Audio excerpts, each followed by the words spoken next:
ভারতের টি-20 বিশ্বকাপের জন্য দল ঘোষণা হয়ে গেল। এই 15 জনের দলে সব থেকে বেশি যে সারপ্রাইজ লক্ষ্য করা গেছে সেটা হচ্ছে রিঙ্কু সিংকে বাদ দেওয়া। এবছর আইপিএল শুরু হওয়ার আগে পর্যন্ত যে রিঙ্কু সিং ভারতীয় টি-20 দলে নিয়মিত সদস্য ছিল, সেই রিঙ্কু সিংকেই বাদ দেওয়া হয়েছে টি-20 ওয়ার্ল্ড কাপের স্কোয়াড থেকে। রিঙ্কু সিং ভারতের হয়ে 15টি টি-20 ম্যাচে 356 রান করেছেন, অ্যাভারেজ 89, স্ট্রাইক রেট 174.24, এর সঙ্গে দুটো হাফ সেঞ্চুরিও ছিল।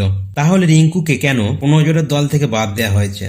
যদি এবছর আইপিএল এর কথা বলা হয় তাহলে রিঙ্কু সিং সেইভাবে এখনো বেশি বল খেলার সুযোগ পায়নি, এবং এই পারফরমেন্সের ভিত্তিতে যদি বাদ দেওয়া হয় তাহলে হার্দিক পান্ডে এই দলে কি করছে? সে এখনো পর্যন্ত আইপিএলে পুরোপুরি ব্যর্থ, সেটা ব্যাট অথবা বল দুটোতেই তিনি ব্যর্থ হয়েছেন।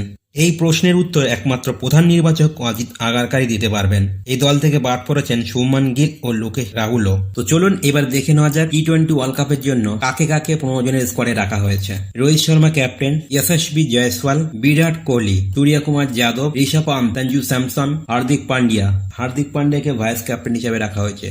শিবম দুবে, রবীন্দ্র জাদেজা, অক্ষর প্যাটেল, জসপ্রীত বুমরা, হরদীপ সিং, কুলদীপ যাদব, মোহাম্মদ সিরাজ, যুজবেন্দ্র চাহাল। ট্রাভেলিং রিজার্ভে রাখা হয়েছে শুভমান গিল ও রিঙ্কু সিংকে, এবং বোলারদের মধ্যে রাখা হয়েছে খলিল আহমেদ ও আবেশ খানকে।